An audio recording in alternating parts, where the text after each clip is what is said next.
당신이 버린 그 아이 기어이 간까지 빼내가려고 찾았던 거야? 박진석의 목소리는 높지 않았지만 그 속에 담긴 한기는 식탁 위를 순식간에 빙하시대로 만들었습니다. 숟가락을 들고 있던 고성희의 손이 허공에서 딱딱하게 굳었습니다. 방금 전까지 따뜻한 김을 내뿜던 된장국의 열기마저 차갑게 식어버린 듯 했습니다. 고성희는 자신의 귀를 의심하며 박진석을 바라보았습니다. 박진석은 식사를 하던 모습 그대로였지만 눈동자만큼은 고성희라는 사람의 영혼 밑바닥까지 꿰뚫어 보고 있었습니다. 고성희는 떨리는 입술을 억지로 밀어올리며 웃음을 만들어내려 애썼습니다. 얼굴 근육이 제멋대로 경련을 일으켰습니다. 여보, 그게 무슨 소름 끼치는 농담을 하고 그래요? 간이라니 아이라니. 당신 요즘 회사 일이 너무 많아서 피곤한가 봐요. 얼른 식사해요. 국 식겠어요. 고성희는 애써 태어난 척 국자로 국을 다시 뜨려 했지만 손이 너무 심하게 떨려 국물이 식탁보 위로 튀었습니다. 붉은 국물 자국이 하얀 식탁보 위에서 핏방울처럼 번져나갔습니다. 박진석은 그 자국을 물끄러미 바라보다가 식탁 옆에 놓아두었던 서류 봉투 하나를 천천히 들어 올렸습니다. 누런 서류 봉투가 식탁 위에 내려앉는 소리는 묵직했습니다. 마치 판사봉이 내려쳐지는 소리처럼 고성희의 심장을 강타했습니다. 한유라, 그리고 지은호. 이 두 이름이 당신한테는 그저 스쳐 지나가는 타인이야? 박진석이 봉투의 입구를 열지 않은 채 손가락으로 겉면을 톡톡 두드렸습니다. 고성희의 눈동자가 갈 곳을 잃고 격렬하게 흔들렸습니다. 심장이 갈비뼈를 부수고 나올 것처럼 뛰었습니다. 어떻게든 이 상황을 모면해야 했습니다. 머릿속이 하얗게 전멸했지만 본능적으로 생존을 위한 거짓말을 찾아내야만 했습니다. 고성희는 숟가락을 내려놓으며 정색을 했습니다. 지은호라면 그 고소건 때문에 그래요? 내가 말했잖아요. 그쪽에서 먼저 영업 방해를 했고 나는 재단 이사장으로서 원칙대로 대응했을 뿐이라고요. 그리고 한유라는 또 누구예요? 당신 정말 왜 이래요? 사람을 죄인 취급해도 유분수지. 밖에서 무슨 이상한 소리를 듣고 와서 나한테 화풀이해요? 고성희의 목소리가 한 옥타브 높아졌습니다. 억울함을 가장한 비명이었습니다. 하지만 박진석은 미동도 하지 않았습니다. 그는 오히려 더 차분해진 목소리로 고성희가 가장 숨기고 싶었던 과거의 조각들을 하나씩 꺼내놓기 시작했습니다. 어제 낮 2시. 당신은 고문 변호사에게 전화를 걸어 합의금 액수는 상관없으니 무조건 지은호 입을 막으라고 지시했어. 그리고 30분 뒤 재단 실무자에게 전화를 걸어 담가 화로구이와 관련된 모든 민원 기록을 삭제하라고 명령했고. 내 말이 틀려? 고성희의 얼굴에서 핏기가 완전히 사라졌습니다. 시체처럼 창백해진 얼굴로 입만 벙긋거렸습니다. 박진석이 어떻게 그 통화 내용을 알고 있는지 가늠조차 되지 않았습니다. 박진석은 고성희의 반응을 즐기는 것이 아니라 그저 참혹한 진실을 확인하는 검시관 같은 표정이었습니다. 그는 봉투에서 사진 한 장을 꺼냈습니다. 낡고 빛바랜 흑백 사진이었습니다. 갓 태어난 쌍둥이를 안고 있는 젊은 시절의 고성희가 그곳에 있었습니다. 하지만 사진 속 고성희는 웃고 있지 않았습니다. 이 사진 속의 아이들. 한 명은 당신이 그토록 끔찍하게 여기는 우리 아들 한우진이고 다른 한 명은 시설로 보내진 한유라. 지금의 지은호야. 쌍둥이를 낳아놓고 몸이 약한 우진이만 데려가고 건강한 유라는 버렸더군. 감나무 보육원 입소 기록. 내가 직접 확인했어. 고성희는 숨을 쉴 수가 없었습니다. 목을 조르는 보이지 않는 손이 있는 것 같았습니다.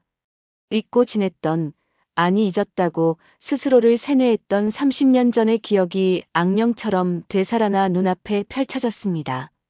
그땐 어쩔 수 없었어요. 당신도 알잖아요. 내 상황이 얼마나 절박했는지. 혼자서 아픈 우진이를 키우려면 누군가는 희생해야 했어요. 내가 버린 게 아니에요. 잠시 맡긴 거였어요. 나중에 형편이 풀리면 데리러 가려고 했어요. 정말이에요. 고성희가 식탁 위로 몸을 숙이며 박진석의 손을 잡으려 했습니다. 하지만 박진석은 손을 뒤로 빼며 고성희의 손길을 거부했습니다. 그의 눈빛에는 경멸이 서려 있었습니다. 데리러 가려고 했다? 수년 동안 한 번도 찾지 않다가 우진이가 간 이식이 필요해지니까 그제야 찾은 거야? 혈액형이 맞고 조직이 일치할 확률이 높은 남매, 그것도 버려둔 쌍둥이를. 박진석의 말은 비수처럼 날카로웠습니다. 고성희는 그 자리에 얼어붙었습니다. 그것만큼은, 그 사실만큼은 박진석이 몰라야 했습니다. 그것은 단순한 유기가 아니라 자식을 도구로 이용하려 한 파렴치한 범죄나 다름없었기 때문입니다. 박진석은 자리에서 일어났습니다. 그는 식탁 주위를 천천히 배회하며 말을 이었습니다. 그의 발걸음 소리가 고성희의 심박수와 엇박자를 이루며 공포를 가중시켰습니다. 오늘 내가 그 가게에 다녀왔어. 담가 화로구이. 당신이 길을 쓰고 없애려던 그곳 말이야. 박진석의 기억은 몇 시간 전으로 거슬러 올라갔습니다. 차창 밖으로 보이던 허름한 간판, 담가 화로구이. 박진석은 기사에게 차를 세우라 이르고 홀로 가게 문을 열고 들어갔습니다. 점심시간이 지난 가게는 한산했지만 고기 굽는 냄새와 사람 사는 냄새가 섞여 묘한 온기를 풍기고 있었습니다. 카운터에는 젊은 남자가 테이블을 닦고 있었습니다. 지은호의 동생, 지강호였습니다. 박진석이 가게 안으로 들어서자 지강호는 경계심 가득한 눈빛으로 그를 쏘아보았습니다. 영업 안 합니다. 브레이크 타임이에요. 지강호의 퉁명스러운 대답에도 박진석은 물러서지 않았습니다. 그는 천천히 가게 내부를 둘러보았습니다. 벽에 걸린 메뉴판, 손때 묻은 테이블, 그리고 카운터 뒤에 걸린 가족사진. 그곳에는 지은호와 지강호, 그리고 그들의 어머니 정순이가 환하게 웃고 있었습니다. 고성희가 버린 딸이 피 한 방울 섞이지 않은 타인들의 품에서 이렇게 자라났다는 사실이 박진석의 가슴을 짓눌렀습니다. 정순이 사장님 뵈부러 왔습니다. 그리고 지은호 씨에 대해서도 이야기를 좀 듣고 싶군요. 박진석의 정중하지만 위압적인 태도에 지강호가 걸레를 집어 던지듯 내려놓았습니다. 그는 카운터를 돌아 나와 박진석의 앞을 가로막았습니다. 젊은 짐승이 영역을 침범당했을 때 보이는 날선 분노가 그에게서 뿜어져 나왔습니다. 당신 누구야? 또 그 잘난 고성희 이사장이 보냈어? 이번엔 또 뭘로 협박하려고? 고소, 영업 정지, 마음대로 해보라고 해. 우리도 이제 안 참으니까. 지강호의 입에서 나온 고성애라는 이름은 증오로 얼룩져 있었습니다. 박진석은 고개를 저었습니다. 아닙니다. 나는 고성애 씨 남편 박진석입니다. 그 순간 지강호의 표정이 기묘하게 일그러졌습니다. 분노와 경멸 그리고 어이없음이 뒤섞인 표정이었습니다. 그는 헛웃음을 터뜨리며 박진석을 위아래로 훑어보았습니다. 남편? 대단한 집안이네.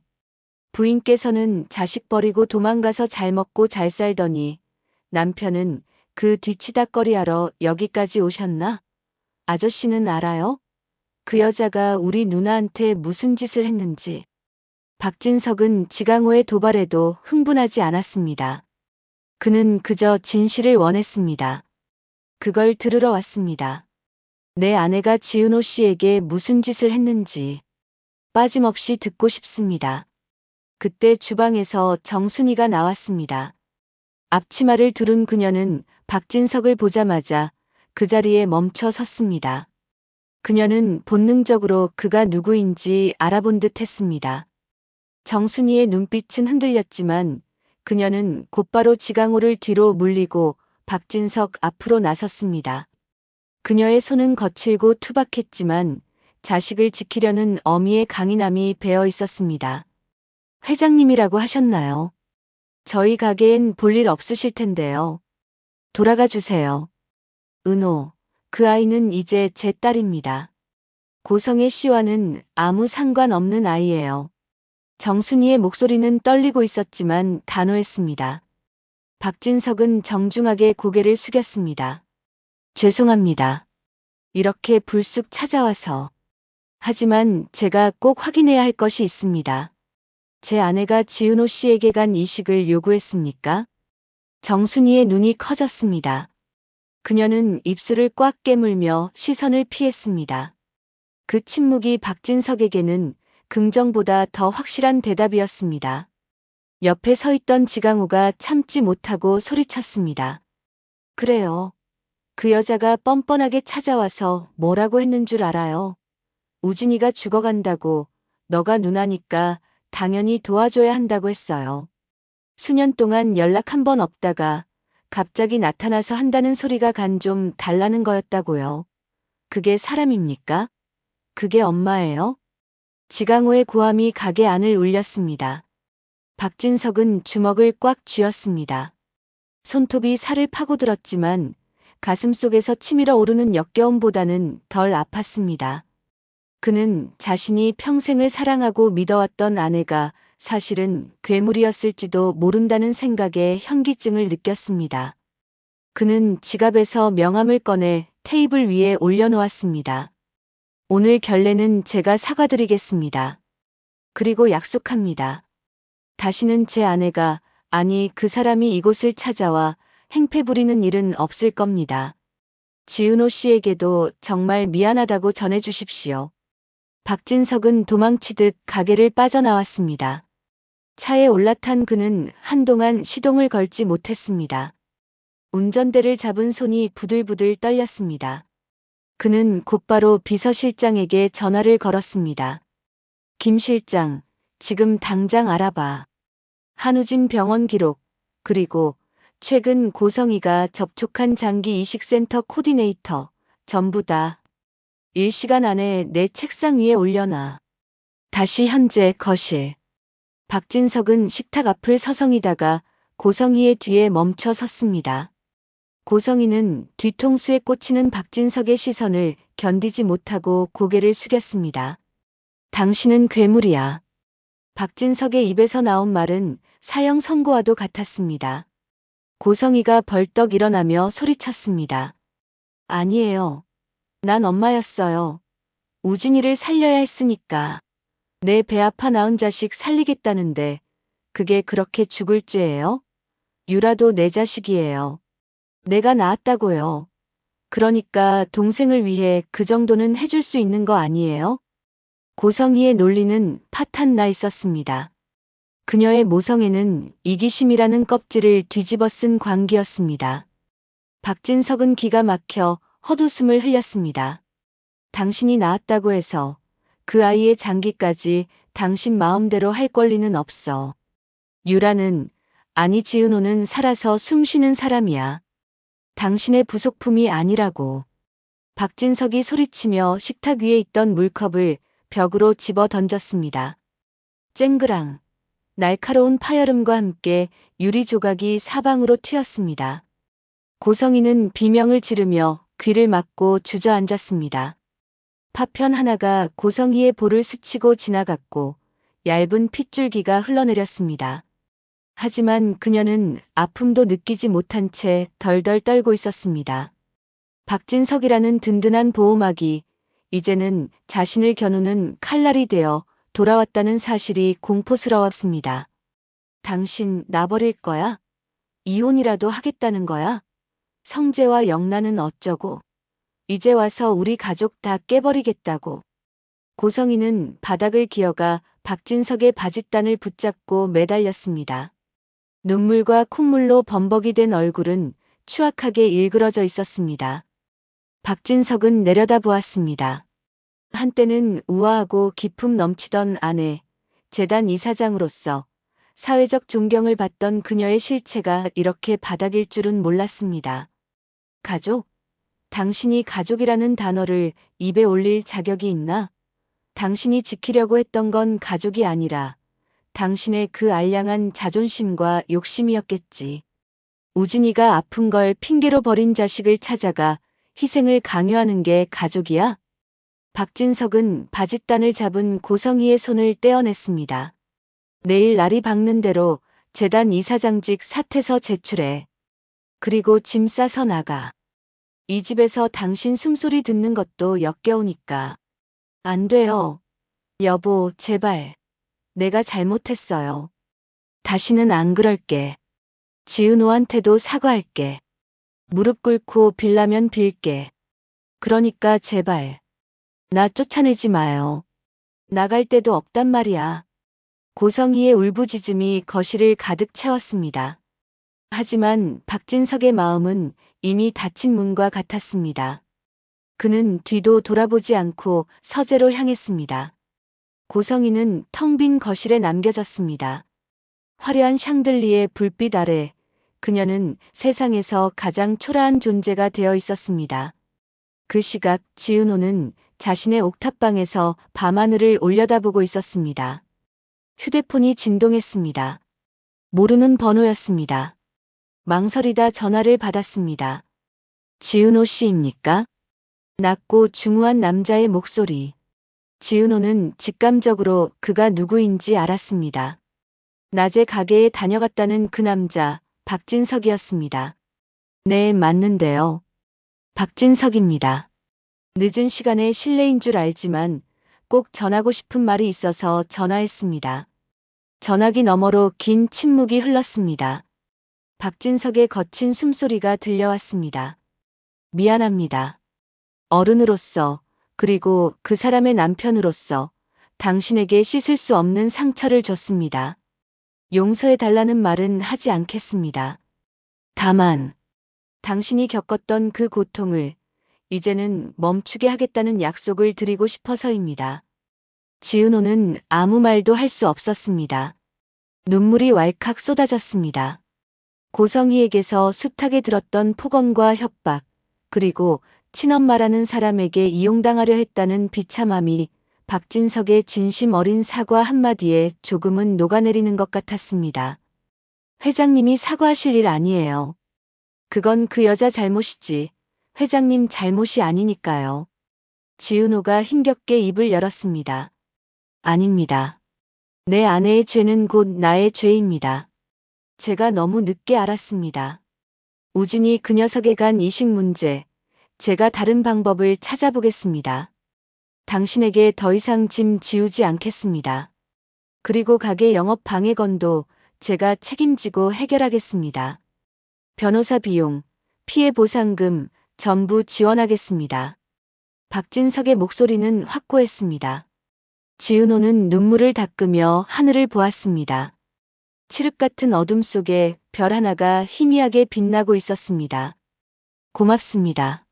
정말 고맙습니다. 전화를 끄는 박진석은 서재 의자에 깊숙이 몸을 파묻었습니다. 책상 위에는 여전히 한유라의 입양 기록과 고성희의 과거 행적이 담긴 서류들이 어지럽게 널려 있었습니다. 그는 서랍에서 담배를 꺼내 물었지만 라이터를 켜지는 않았습니다. 깊은 한숨이 연기 대신 뿜어져 나왔습니다. 그는 알고 있었습니다. 이것이 끝이 아니라 시작이라는 것을. 고성희는 절대 순순히 물러날 여자가 아니었습니다. 그녀는 자신의 모든 것을 잃을 위기에 처하면 더 독한 독을 품고 달려들 것입니다. 하지만 박진석은 각오가 되어 있었습니다. 설령 자신의 인생이 송두리째 흔들린다 해도 바로잡아야 할 것은 바로잡아야 했습니다. 그것이 아비된 자의, 아니 인간으로서의 마지막 도리라고 생각했습니다. 다음 날 아침 폭풍전야와도 같은 고요함이 저택을 감싸고 있을 때 현관벨이 울렸습니다. 인터폰 화면에는 뜻밖의 인물이 서 있었습니다. 바로 한우진이었습니다. 휠체어에 앉아 창백한 얼굴을 한 아들이 링거 거치대도 없이 홀로 집 앞에 와 있었던 것입니다. 박진석이 급히 현관문을 열었습니다. 우진아, 너가 여긴 어떻게 병원에 있어야 할 녀석이. 박진석이 놀라 달려나갔지만 한우진의 표정은 차가웠습니다. 그의 시선은 박진석 넘어 현관으로 걸어 나오는 고성희에게 고정되어 있었습니다. 고성희는 아들을 보자마자 사색이 되어 달려왔습니다. 우진아, 세상에, 너 몸도 안 좋은데 왜 나왔어? 간호사는? 보호자는 어디 가고? 고성희가 우진의 손을 잡으려 했지만 우진은 거칠게 손을 뿌리쳤습니다. 휠체어가 뒤로 밀리며 바퀴 마찰음이 날카롭게 울렸습니다. 손대지 마세요. 한우진의 목소리는 힘이 없었지만 그 속에 담긴 경멸은 박진석의 것보다 더 짙었습니다. 다 들었어요. 엄마가, 아니 당신이 무슨 짓을 했는지. 고성희의 눈이 튀어나올 듯 커졌습니다. 뭐? 그게 무슨 소리야? 누가 너한테 무슨 이상한 소리를 했어? 나 살리겠다고 은호 누나한테 가서간 내놓으라고 협박했다면서요. 내가 사람 잡아서 사는 괴물입니까? 엄마는 나를 뭐로 만든 거예요? 내 목숨 구걸하려고 버린 자식 찾아가서 칼 들이미는 게 그게 엄마 사랑이에요? 한우진의 눈에서 눈물이 주르륵 흘러내렸습니다. 난 그렇게는 못 살아요. 누나 간 빼앗아서 그 피로 연명하느니 차라리 죽는 게 나아요. 우진아, 그런 소리 마라. 너가 어떻게 죽어? 엄마가 널 어떻게 키웠는데. 너 살리려고 내가 무슨 짓까지 했는데. 고성희가 절규하며 다시 다가갔지만 한우진은 품속에서 무언가를 꺼냈습니다. 작은 약병이었습니다. 더 다가오면 이거 다 마시고 여기서 끝낼 거예요. 안 돼. 박진석과 고성희가 동시에 소리쳤습니다. 한우진은 약병을 꽉 쥐고 부들부들 떨었습니다. 선택하세요. 지금 당장 지은호 씨한테 가서 무릎 꿇고 사죄하고 모든 걸 되돌려 놓겠다고 약속해요. 그리고 경찰서 가서 자수해요. 엄마가 한 협박, 영업방해 다 죗값 받겠다고요. 안 그러면 난 오늘 엄마 아들로 죽을 겁니다. 아들의 목숨을 건 협박 앞에서 고성이라는 거대한 성벽은 마침내 무너져 내렸습니다. 그녀는 다리에 힘이 풀려 주저앉았습니다. 바닥을 치며 통곡했습니다. 그것은 후회의 눈물이 아니라 자신의 욕망이 완전히 좌절된 것에 대한 패배의 울음이었습니다. 박진석은 우진에게 다가가 약병을 조심스럽게 빼앗았습니다. 그리고 아들을 꽉 끌어안았습니다. 우진은 아버지의 품에서 어린아이처럼 엉엉 울었습니다. 며칠 뒤 담가 화로구이 앞에는 검은색 세단이 멈춰 섰습니다. 차 문이 열리고 고성희가 내렸습니다. 그녀는 화장기 없는 얼굴에 수수한 옷차림이었습니다. 뒤이어 박진석과 휠체어를 탄 한우진이 내렸습니다. 가게 안에서 정순이와 지은호, 지강호가 그들을 바라보고 있었습니다. 고성희는 떨리는 발걸음으로 가게 안으로 들어갔습니다. 그리고 지은호 앞에 섰습니다. 마주하는 생모와 딸. 하지만 감동적인 상봉은 없었습니다. 고성희는 천천히 무릎을 꿇었습니다. 차가운 타일 바닥에 이마를 대고 엎드렸습니다. 미안하다. 정말 미안하다. 내가 죄인이다. 지은호는 그 모습을 내려다보았습니다. 가슴속에 맺혀있던 응어리가 터져 나올 것 같았지만 그녀는 입술을 깨물며 참았습니다. 정순이가 다가와 지은호의 어깨를 감싸 안았습니다. 지은호는 고개를 돌려 휠체어에 앉은 한우진을 보았습니다. 우진은 죄책감 가득한 얼굴로 고개를 숙이고 있었습니다. 지은호는 천천히 다가가 우진의 손을 잡았습니다. 내 잘못 아니야. 우진아, 넌 그냥 아팠을 뿐이잖아. 그 한마디에 우진은 참았던 눈물을 터뜨렸습니다. 박진석은 그 모습을 뒤에서 묵묵히 지켜보았습니다. 이것이 비극의 끝인지 아니면 새로운 용서의 시작인지 아직은 알 수 없었습니다. 하지만 적어도 거짓으로 쌓아 올린 모래성은 무너졌고 이제야 비로소 진실 위에서 다시 시작할 수 있게 되었습니다. 가게 밖 겨울바람이 매섭게 불었지만 하늘은 유난히 맑고 푸르렀습니다. 마치 이들의 얽히고 설킨 운명이 이제야 제자리를 찾아가는 것을 축복하듯이 말입니다. 오늘 이야기는 여기까지입니다. 고성희의 빗나간 모성애와 박진석의 냉철한 단죄, 그리고 상처받은 아이들의 치유 과정을 중심으로 제작해 보았습니다. 구독과 좋아요는 사랑입니다. 영상 제작에 큰 힘이 됩니다. 감사합니다.